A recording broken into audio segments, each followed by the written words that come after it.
Hi, in this video I'm going to show you how to carry out a Ford 6F35 transmission fluid change. Now the 6F35 transmission can be found in the Ford Focus, C-Max, Fusion and Kuga, all fitted with the 1.5 litre EcoBoost engine. And at the end of the video I'm going to talk about what fluid type to use, which is really important for this transmission, how much you need to buy, and about service intervals, so how frequently to change the fluid and why. So it's worth sticking around to the end of the video for that. The first thing I'm going to do is get the car just a little bit higher, and I'm doing that by driving onto these blocks, but you could use a trolley jack and axle stands. So we're just going to take the engine under tray out, and there's a lot of T30 bolts. On this car there were 4 T30 bolts along the front edge of the under tray, and then another 3 along the back edge. And then there was a 7mm hex head bolt in the middle on each side, so I'm just doing the far side, and then the near side one you can see me doing here. And then under this side you should be able to see the drain plug now, which is just there. So yeah, all you have to do is undo the drain plug and then drain the transmission fluid down into a container. In preparation for refitting the drain plug, we're just cleaning the threads up here with a little wire brush. And once it slows down to just a drip, you can go ahead and put the drain plug back in, but you'll need some PTFE tape or maybe some thread sealant onto the thread of the drain plug, and it will need to be nice and clean. So the torque rating for this drain plug is only 9 foot-pounds, which is 12 Newton meters, and that's a very low torque. It's really important you don't over torque it because there's a risk you can crack this casing. But if you don't have a torque wrench, get your hand really close up near the socket. It's called choking up on the ratchet, and that'll limit how much leverage you've got. And just remember, it's only a drain plug and the torque rating's really low. And at this point it's a good opportunity to drag the pan out with all the old oil in it.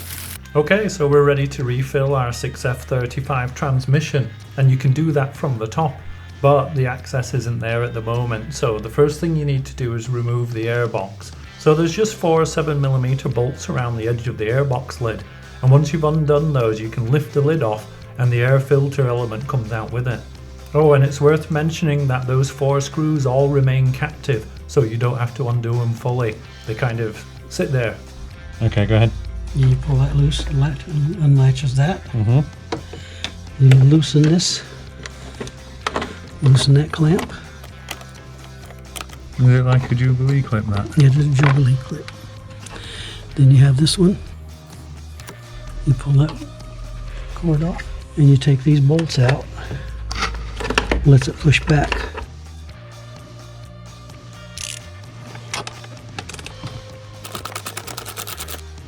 That come out of the way, then this should just lift out.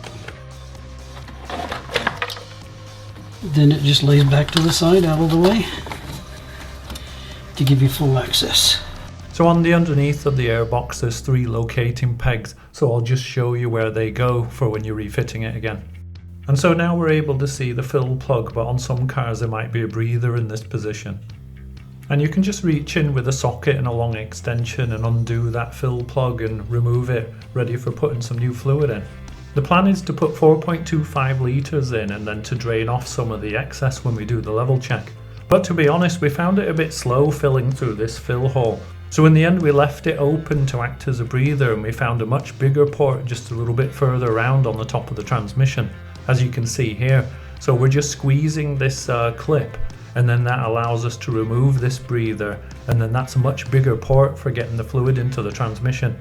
And regarding the fill amount, you want to put a little bit more back into the transmission than you removed.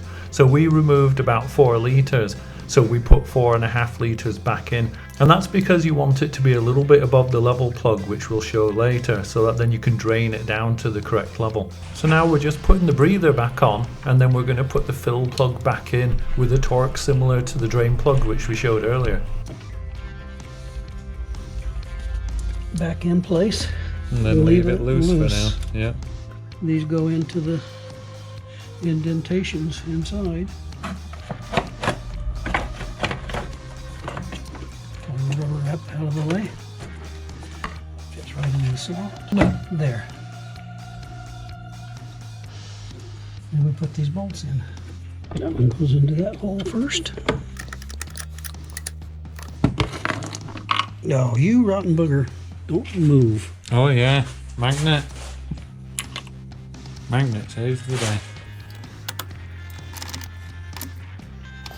Air filter goes in like that, and it slips on that, and it goes in that groove right at the bottom down here. You see there's a groove that it fits in Oh yeah. on left and right. It's got to fit in that groove, which means about like that right there. Just slots right in. And this bit has to slot right over the top of that. Oh no, I didn't see actually. You see right here? Fits right in here. There's a groove for it. And then it has to fit on the end of the air filter.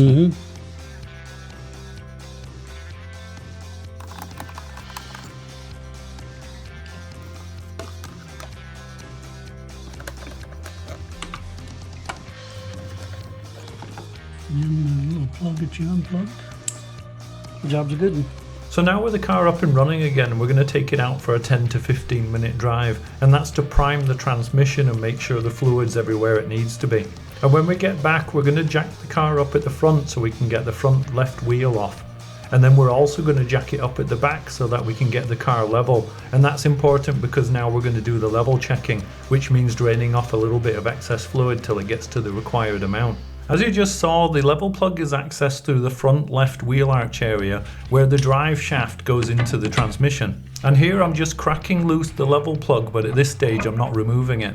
And that's because before removing the level plug, the engine needs to be running, and that's because the transmission will hold a certain amount of fluid up inside it rather than down in the pan. And so with the engine running, remove the level plug and you'll start seeing fluid coming out. Wait until this slows down to just a drip, and then you're ready to put the level plug back in again.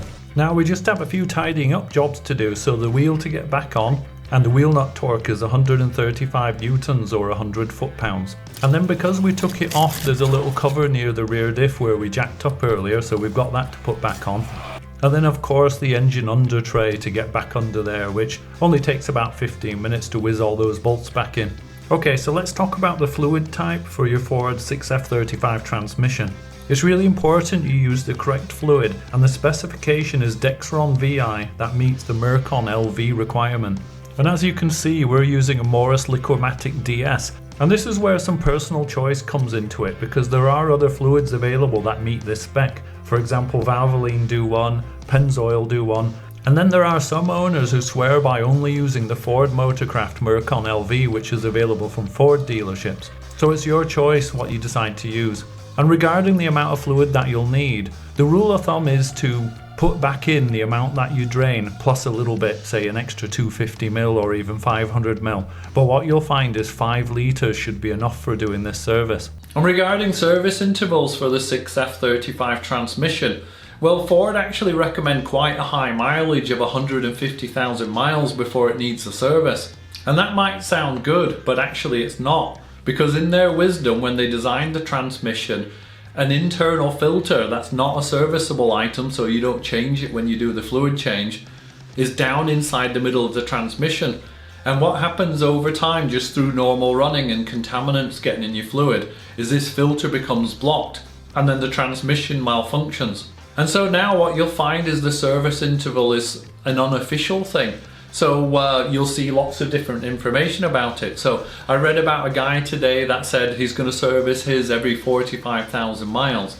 And then my dad, who appeared in the video, and that was his car, he's a good mechanic in his own right, and he says he's going to service the transmission every 2 years. Now the fluid only costs about £70 or $100 US. So make of that information what you will, but my personal recommendation is to service the transmission much more regularly, and I think it's sensible to service it every couple of years, especially since the cost isn't huge compared to the cost of dropping that transmission, and if you don't have the skills to do so, paying someone to rebuild it for you and popping a new filter in.